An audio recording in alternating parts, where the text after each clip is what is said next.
What's up, everybody? This is Russ Dornish coming at you with CrossFire Faith and Gaming.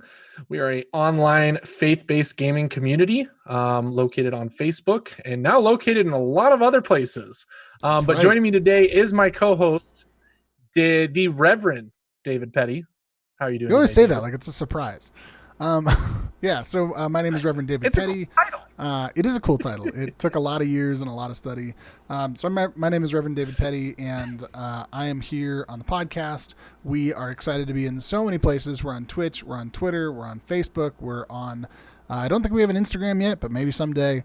We're on Facebook, we're on YouTube, but most excited we are about being wherever it is that you are listening to us now. Thanks for listening to our podcast, and we hope to bring you today's news and a little bit of discussion. Mostly today's discussion is going to be an intro to a bigger discussion we're going to have on our next podcast. So stay tuned for that. But for now, let's get into it with today's news for this is August 13th. Russ, what do we have?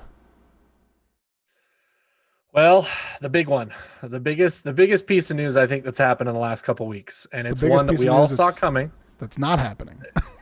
Well, correct. It's not happening. But we'll just jump right to it. It's Halo Infinite has been delayed till 2021. Now, I would say I wasn't shocked because again, when we saw that reveal at the Microsoft event a couple weeks ago, the game looked good because it looked like a Halo game. But the more I dove into it and really looked at it, I was like, this game doesn't look good at all. In fact, it doesn't even look like an Xbox One game, let alone a next gen game.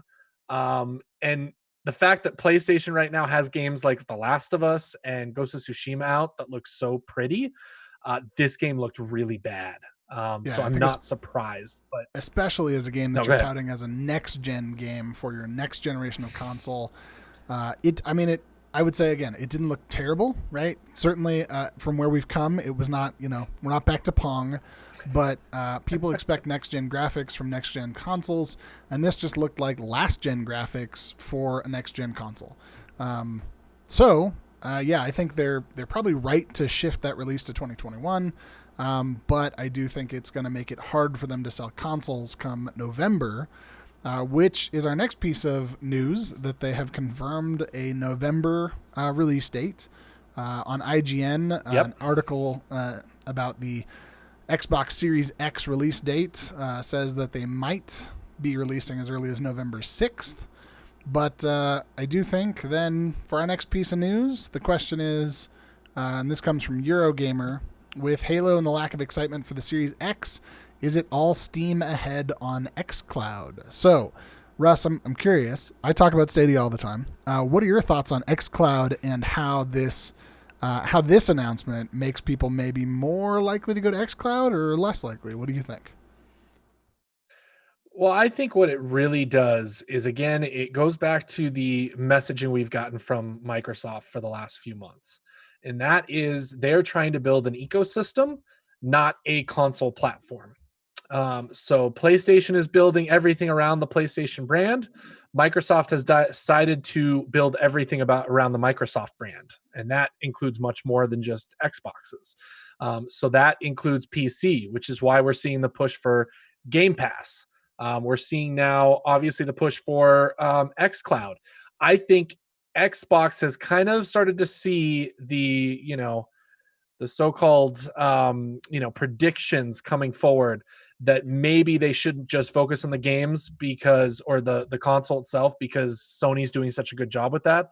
Why don't we broaden our horizon and make sure we kind of cover our bases as we go forward? So I do think they're going to focus more on the xCloud, the ability to just play everywhere, anywhere, whatever you want. I think will be much more consumer friendly, which I think they're hoping will get them some points when it comes to the console space. So I think that's kind of what they're shifting towards. But we have the same problem with xCloud that we did with Stadia. Well, I hold will on. say this Before you get to that, I just want to say, yes. Yeah, I think it's wise when you look at what's happened to all other media. The way that we consume music went from buying individual albums and buying individual songs to buying subscription services like even Napster, right, which most people don't know, went from an illegal music downloading website to a legal music subscription Storefront. service. Yep. And then we saw Spotify and Apple and Pandora, people buying the subscription to all access. Same thing with movies. We all went from our individually packaged movies to the subscription to access everything.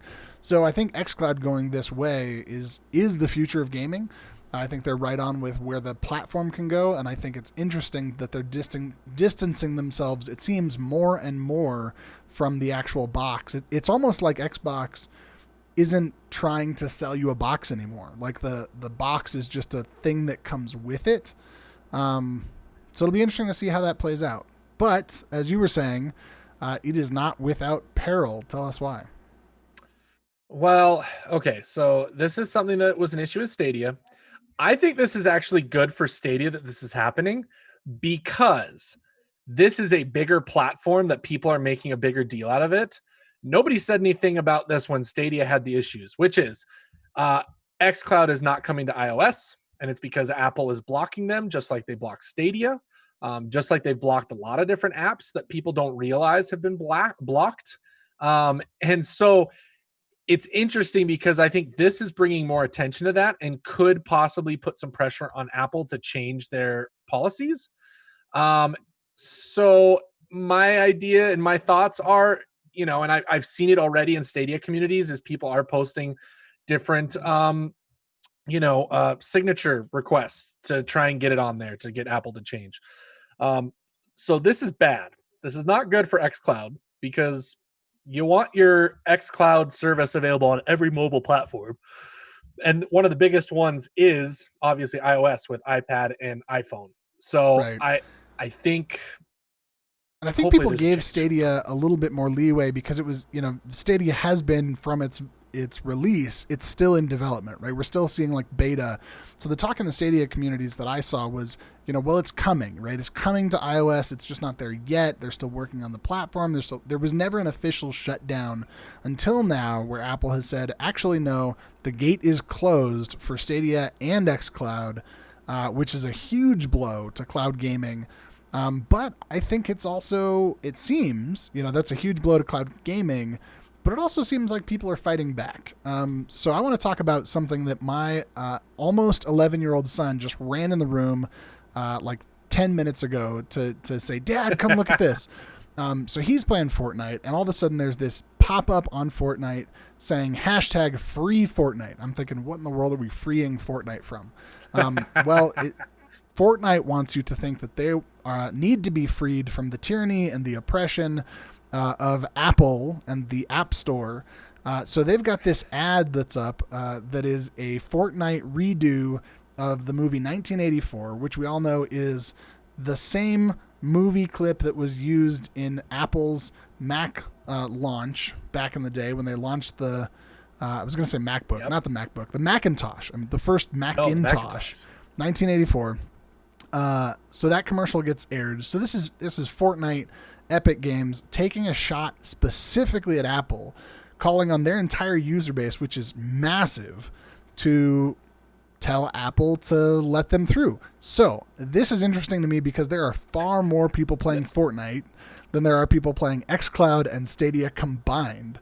So do you think Fortnite or Epic Games might have the person power to push this through? I think combined with all three, you're getting more and more pushback, and it's becoming more mainstream. Fortnite, anything in Fortnite is going to be headline news, no matter where it is. People know that because it's just so massively large, and especially when you get the different streamers, such as like Ninja, who's one of the biggest streamers in the world, and literally has millions and millions of people watching him play Fortnite. If he gets on this board, which I'm sure he will, you're gonna see a massive push for Apple to change their policies and stop being this, dictatorship when it comes to their store and all that. I get what they're trying to do. They're trying to make it so that the Apple Store is only full of the best apps, because I will say the Google Store is full of a lot of bloatware, and it's unfortunate. And so I get that aspect, but I also don't see this as bloatware. I'm wondering why Apple can't review some of the bigger companies who are trying to use their app store, and be able to figure that out. So I think this will definitely push them. to have to figure some new system out so that they can do that. Yeah, and I get But where yeah, they're coming from. I'm I very mean, interested to see what happens. for Apple to take a 20-30% cut off of every piece of something that gets purchased. I mean, if you're playing, let's say you're playing on iOS, you're playing Fortnite, you want to buy some V-Bucks, you give $10, right, to Fortnite. That means $3 is going to the App Store just for being the intermediary. So I get where they're coming from, but it seems like, Epic is no different, right? They're not innocent in this. They still take 15-20% off of games that are sold in the Epic Store. So I think it's a battle, right? They're trying to get people to switch over to the Epic Store from other app stores. Certainly they've taken on Steam in the past. But I think one of the most interesting things about this is the way that this came about. It almost was like Epic put themselves out there trying to avoid the App Store stuff, knowing that they were going to get caught, knowing that they were going to get banned, just so that they could claim, woe is me, everybody look at us, join our cause against the tyranny. It's almost to me like when you see those things at protests where there's like a box that says, if you want to be arrested, step in this box. And you go into the box and you get arrested so that you can take PR pics and say, well, look at me, I got arrested. Not to say that people don't actually get arrested, but, in the past, there were like peaceful protests where you could get arrested with photo ops. So this to me seems like Epic is saying, hey, we're going to plan to do this kind of civil disobedience, as it were. We're going to go against the App Store, and then we're going to claim, woe is us, which is weird, too, because I don't think currently Fortnite is not on XCloud. Fortnite is not on Stadia. So for Epic to jump in the battle that they don't have a dog in the fight already and put their dog in the fight, it was a very interesting move, and we'll see how this plays out in 2020, 2021. Yeah, I mean, I definitely see, and I definitely wonder if that's part of the reason. One, they're not on those platforms yet, and maybe they're saying we want to be on those platforms, and this is kind of our way to push Apple so that we can be on those platforms and have all of those potential sales. And they want to push Apple connection. so that they can push Google, so that they can push Microsoft, so that they don't have to pay anybody those fees, right? So maybe they do have a dog in the fight in that they're up against not just the tyranny of the App Store, but the tyranny of the Google Play Store and the tyranny of Stadia. I don't know. We'll see. Maybe. And that was air quotes around tyranny for those of you guys listening to the podcast. Yeah, for the people listening. All right. What's our next news? Interesting stuff. So obviously we have next gen right around the corner. We just talked about the Xbox looks like for sure coming November, potentially the beginning of November. I'm going to assume PlayStation's right around the same time. We don't know yet. Supposedly we're supposed to have a PlayStation event that reveals all of that sometime this month. So be on the lookout for that. We will stream it whenever it happens. However, most games right now are doing cool things with cross-gen buying. So you purchase their game, they're going to give you a free upgrade to the next gen version. Great. It's good consumerism, just because, it helps people not have to say, I don't want to buy that game because I want to wait for it on next gen. However, one game is kind of making some ripples and not making people happy because they have found a way, because technically, I believe Microsoft actually instituted, if you're going to release your game, like pretty much now, between now and the new console, like you need to have a way to upgrade to a next gen version. Well, the game Control by Remedy Games, great game. Dave, you've played it. I have. I haven't finished amazing it. Game. But great game. No, and I haven't either. Looks beautiful. But it looks amazing, and it's going to look even better on next-gen consoles. Well, rather than give an upgrade as part of like the season pass to Control or, DLC for Control, as a free upgrade, they are going to re-release Control as a complete edition, and that is the only way that you can get an upgrade to next-gen. So, right. They have found a way free to upgrade to next gen if you buy the game again. So it's not really free for current users. No. If you've already purchased the game and you're a supporter from day one, you're not being rewarded at all for that. So that is causing some issues. I'm interested to see how it works out. I'm interested to see if there's already pushback, so I'm wondering if it eventually changes and maybe they do away with it. But I have a feeling that's not going to happen. We'll see who else joins this. But for the most part, games like all the EA Sports games, they have free upgrades. Marvel's Avengers, which I don't have great high hopes for that, is That's right. getting a free upgrade to next gen. If you haven't watched, I think we might have a recording of that someplace. Russ playing the Yes, Avengers we do on YouTube. beta or pre-release or whatever you call it. Russ was not impressed. It was not great. That's about it though on the control thing. I wanted to bring that up just because I want everybody to know, like, there's some interesting things brewing when it comes to this whole cross-gen situation. And so, just kind of figuring that out. Dave, what do you got next for us and some more news? As we got a ton of gaming news to cover because haven't covered the news in quite a while. Yeah, so I've got a couple of things. One which is in our little document here, one which is not. First off, everybody who's got a PC has a graphics card in their PC, and that's what makes your graphics look amazing. Or as my son likes to ask, Dad, does that have ray tracing? So the NVIDIA, which has kind of been the flagship GPU for a while, NVIDIA is announcing that their RTX 3000 series is right around the corner. There's an announcement coming in September with a lot of rumors and specs on what they're going to release. Probably the RTX 3080 Ti. And this comes from WCCFtech.com about NVIDIA releasing this exciting new graphics card. I've got a 2000 series. I love it. Interested to see what more they can do with the 3000 series. But the other interesting news about that is that Intel has actually announced that they are going to be releasing the Intel Xe as a general purpose GPU, as a discrete GPU product line that's being developed by Intel, reportedly codenamed Arctic Sound, and this comes from the Wikipedia article on the Intel Xe, which includes a new instruction set architecture. Technology is expected to become available with Intel's Tiger Lake products. This may be the win that Intel needs right now, as Intel stock has been plummeting compared to AMD, which has just been taking a huge run for a while.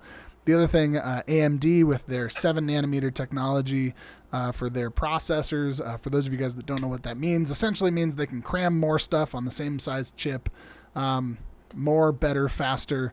It's like having, I don't even know. I don't have a good analogy. But anyway, so Intel announced like a couple months ago, they said that they could not figure out, Intel, right? Billions of dollars company, massive. I didn't even realize until I looked it up. Just go look up how much bigger is Intel than AMD.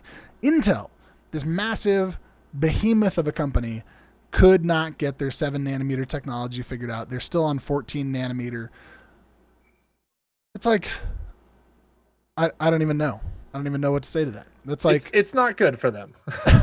We'll say that for people who are non-PC illiterate. Yeah, overall, Intel's not doing well. It was not a win, right? That's almost like if a console company came out and said that they were delaying their flagship game by another year, which they did.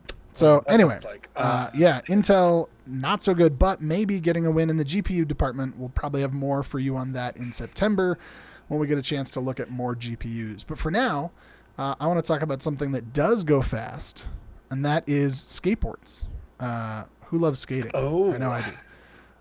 Back when I was younger, I skated a lot. But next up, we've got Tony Hawk Pro Skater 1 and 2. And this is an exciting couple of announcements in one. Number one is that tomorrow, hopefully by the time you listen to this, August 14th has already passed. So tomorrow they're releasing the Tony Hawk Pro Skater 1 and 2 remastered demo, which is available to anybody who pre-purchases the game. It's available for PC on the Epic Game Store. It's available on, I believe, Xbox and PlayStation. But the other exciting thing about this... You have pre-ordered it digitally. Okay. So if you pre-ordered it physically, you don't get the beta. Sorry, Russ. I know you like physical games. This is why I like digital games. I know. But I do think that and on top of that, Go ahead. The demo is it's actually it's pretty short. It's literally, I think, a 2 to 3 minute slice. You get to play the warehouse level as Tony Hawk on a timer, and that's all it is. So quick, like 3 minute timer, play through the warehouse as Tony Hawk. Everyone's saying that have gotten it early. A lot of media has gotten it early, said it feels great, a lot better than Tony Hawk HD. So I think this is the remake remaster we're actually looking for. But That's good. you have some more info about the game. I do. So, in other exciting news, which is exciting to us because we've always wanted to be a place that specifically talks about access to games for all different people of all abilities. On that same note, and Russ, you could talk about this maybe more at the end of our podcast when we talk about our Twitch stream, but we are giving it to a charity this month and next month to Able Gamers. So Russ can tell you more about that. But especially looking at people with differences in abilities, one of the most exciting moves of the week is that Tony Hawk Pro Skater 1 and 2 has a move that you may not recognize, and this comes from GamesRadar.com. It says that Tony Hawk took to Instagram to explain the thought process behind the Weddle grab that was formerly named the Mute grab. And it says that back in the day when they came up with this, that Chris Weddle, who was a deaf skateboarder, people described him as a quiet, mute guy. And so they called it a mute air, a decision that Tony Hawk chalks up to naive youth. So it says in recent years, people have reached out to Chris, who was asked about this trick and the name that it was given. Hawk continues on by saying that he's been very gracious in his response, but it is obvious that a different name would have honored his legacy better, as he is hearing impaired but not lacking speech. So when Hawk reached out to Weddle during his research on the trick origins, he suggested that it be named Def or the Weddle grab. So in the new remaster of the game, it will be named the Weddle grab. So I'm excited about that and what it does and honors the legacy of the creator of that move. Yeah, it's a great thing that they're doing. Again, it's cool how they're doing this remake. It really is. The game's also going to feature some female pro skaters that are currently a part of the pro circuit. So they're adding in a lot more, new gender. Obviously, this trying to be a little bit more accessible in the sense that they're honoring the accessibility that skateboarding provides. So I think they're doing all the right moves right now. I have a feeling this game is going to be quite successful when it hits here pretty soon, which I'm excited about. Yeah, and if you haven't checked out, go online and look up the video of the mom with the kid with cerebral palsy who created an entire cage that would suspend him so that he could ride a skateboard. I'm guessing we're not going to be able to play that in the game, but really amazing. I think bringing games, bringing skateboarding, bringing fun and play to everybody of all abilities is all what we are all about. So, Russ, why don't you tell us what is... Let's see here. What's coming up next from our Tech Radar news? Yeah, so we love advertising free games. We give away a lot of free games. Again, another plug for our Twitch channel. That's right. Who doesn't love free games? Catch some cool games. We give away a lot of free games on our Twitch, so make sure you guys follow us and come hang out. But Epic Games is going to be giving away some free games currently. So from Tech Radar, it talks about, and it says, ready for this week's free Epic Game Store game? It's looking likely that we're all going to be locked in for at least a short period of time while the COVID-19 health protection measures continue. So what better time for some gaming escapism? Epic is giving away Remnant from the Ashes, which is available until August 20th. So make sure you guys go log on to Epic and claim that game, even if you don't download it. I have a bunch of the free Epic games on my account. Haven't downloaded them yet, but you got to do it before they expire. So Epic is also giving away the Alto collection. So free games. Real quick, PlayStation this month for PSN. I'll throw that out there too. They're giving away Fall Guys, which is huge right now online. It's amazingly which is like a fun. kind of cartoony version of Wipeout. Yeah. Right. Yeah. It's and then they're ridiculous. also giving away. Yeah, it's so much fun. I probably will be streaming it at some point. The other game they're giving away is the Modern Warfare remastered campaign 2. Modern Warfare Call of Duty Modern Warfare 2 remastered campaign. It's all a mouthful. And then Xbox, I can't remember what Xbox is giving away this month for free. I know that people weren't happy about it. I don't know, Game but I can Pass tell is you that amazing. Stadia, Still say that. Stadia is giving away for free games. Rock of Ages 3 is coming to Stadia Pro. Zombie Army 4 Dead War. Looks like Celeste is coming, but not for free. What's free? Where's the free game? I think Metro 2033 might be free. Metro 2033 and Strange Brigade, I think. If not, Okay. I could be wrong. Somebody correct me. I think that's what's for free this Um, month on those. I gotta say though, back to the Alto collection, amazing mobile game, just really absolutely phenomenal. Um, Played through the whole thing, beat the whole thing. Yeah, great, great mobile game. awesome. Yeah. Okay, and that moves us in the next thing, which is kind of a fun story because you and I both have this game near and dear to our heart. And I did stream this game a little while back when it got released. But Horizon Zero Dawn was released on PC. David, tell us, how has the release of Horizon been on PC? Well, I got to tell you, as a person who didn't used to own a PlayStation, I was always excited when games that were console exclusives or that were specifically to PlayStation or Xbox, whenever those games would come to PC, it was like finally getting to eat a piece of the cake. You know, you've seen all the other kids eat their piece early, and you're like, oh man, it's finally coming. So the fact that a lot of PlayStation games and a lot of Xbox games now seemingly are being made for PC is great news. So I think when Horizon Zero Dawn announced that it was coming to PC, people were very excited. The PC's power can bring it amazing graphics. But following release of the game, and this comes from GameRant.com, it says that Horizon Zero Dawn's PC release was reportedly causing a lot of trouble for its users, with Guerrilla Games' port resulting in frequent crashes, lagging issues for a sizable selection of its player base. It says, luckily, the studio was quick to address the growing technical issues that surrounded the game, with Guerrilla sharing on Steam that it was investigating the issues and would hopefully have a fix available soon. It appears the company has been rigidly sticking to its vocal approach with fans, taking to Twitter to share brand new updates on the various fixes and patches that are coming to Horizon Zero Dawn. So although no firm release date was given, much to the disappointment of fans, it seems a lot of work is going into making sure Steam users can expect Horizon as it was intended very soon. So, sounds like a rough and rocky start for Horizon, a game that we hope to see, Horizon Forbidden West, that'll come out. It's Forbidden, right? Forbidden West? Yeah, Horizon Yes. Forbidden West coming out on the That's it. PS5 and hopefully then later to PC. But they got to get their stuff figured out first. So, yeah. It seems that this happens frequently when games are ported over.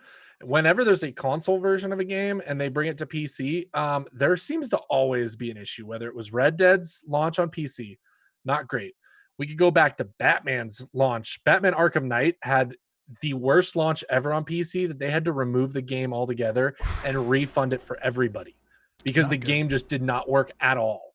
So it's not just Horizon that has this issue. Like every single company that kind of focuses on the console aspect first, whenever they eventually bring it to PC, there always seems to be issues. So not surprising, but I do love, again, this is, a lot of Sony studios and first party studios, they are very great with community. And so they are on top of it. They are communicating with everybody. They're not leaving you in the dark saying like, when is this going to happen? They just say, we are going to work on it. But the last news story, I think, is what we have, because looking at everything for the most part, at least the I've last got a big few. news story. I got a few. Okay. Do we want to go on to the THQ news story? Let's see here.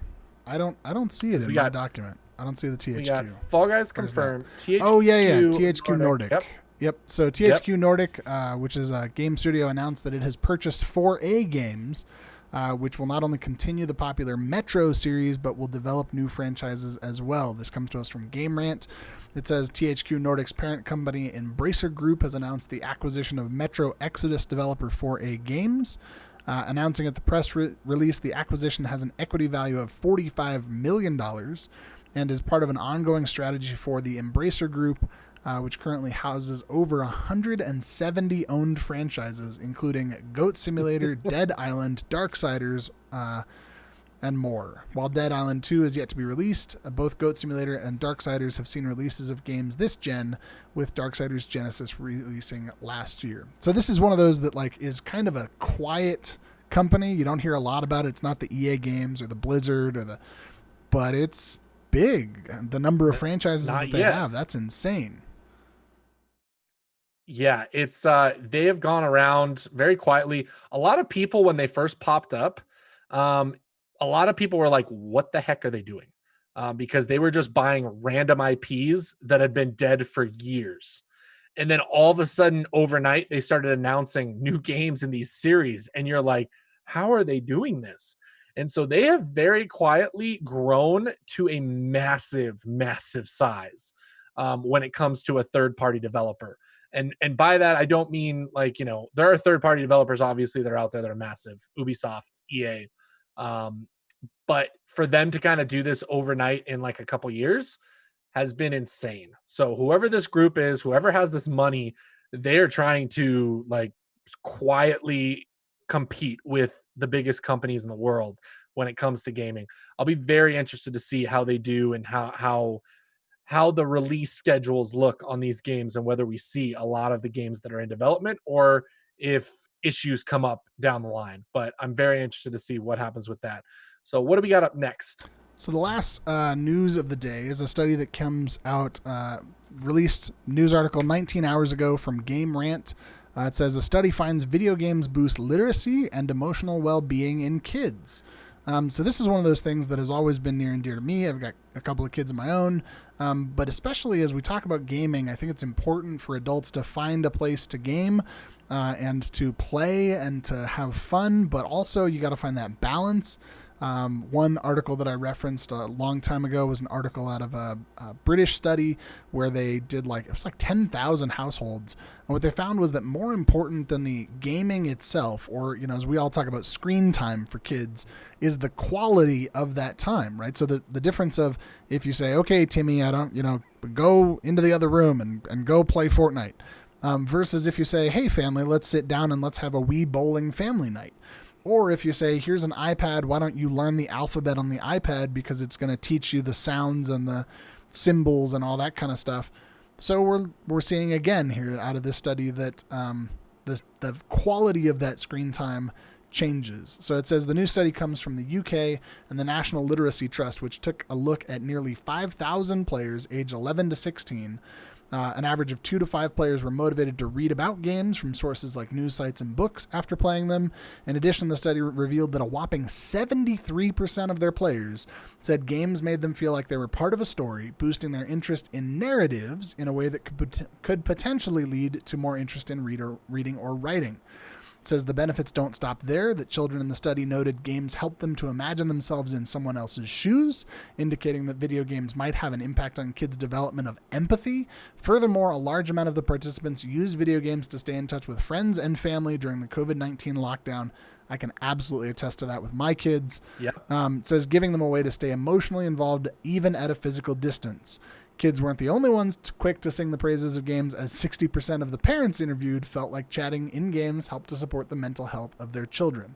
So while it's clear that some critics will undoubtedly try to continue to point the finger that video games are the culprit of all of society's problems and the poor behavior of children, it's becoming more obvious all the time that games have plenty of good to offer the world, including to the youngest generations. So, yeah, I think this is a great article that just shows another wonderful benefit of games. I know that, growing up playing games and now playing games, I agree. I want to find out more. I've read, 5 or 6 books on like behind the scenes making of games. And, if somebody wants a really good book that has to do with video games, I highly recommend Console Wars. It is the story of Sega and Nintendo when they were going head to head during the 90s. And it's written by the CEO of Sega at that time. So you get his perspective of what was going on. He plays a huge part in the book as far as, behind the scenes stuff.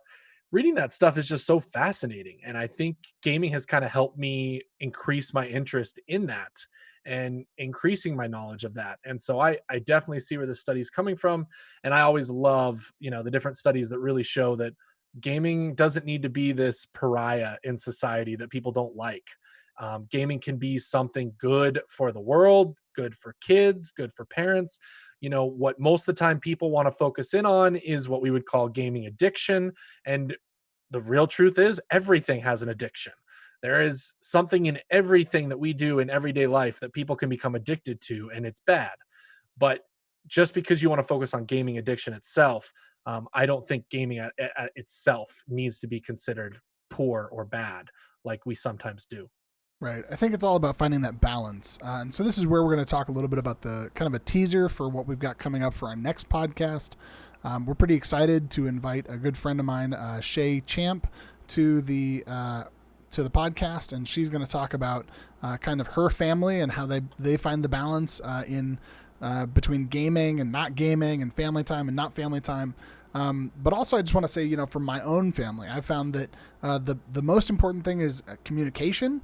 Scheduling. If it's scheduled game time, I used to play pickup basketball, and it was a whole lot easier if I say, we're going to play pickup basketball at 6:00 every Wednesday night, and it's going to be a few hours, but that's going to be the time that I set aside. Versus, if I say, hey, it's 3:00 in the afternoon, I'm going to go play a game of pickup basketball with my buddies. Or, hey, I know we're sitting down to dinner, but I'm going to go play pickup basketball with my buddies.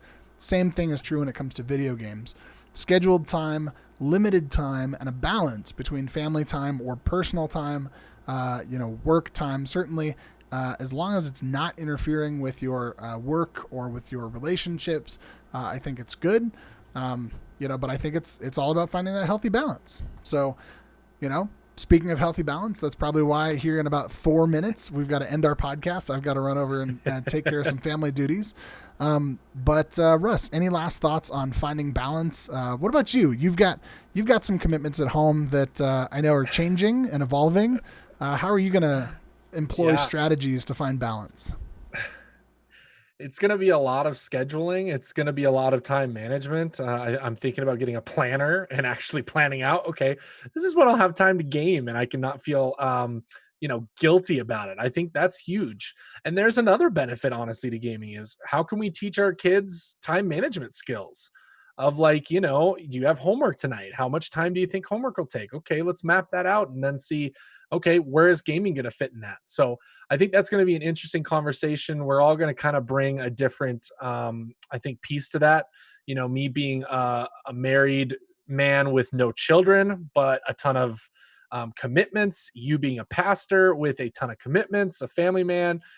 Shay being a part of a family with kids and trying to manage that as well. So I think all those things will bring a different perspective to that conversation. But I'm very excited for that. And before we leave, big ups to everybody who either listens to this as part of our other communities elsewhere.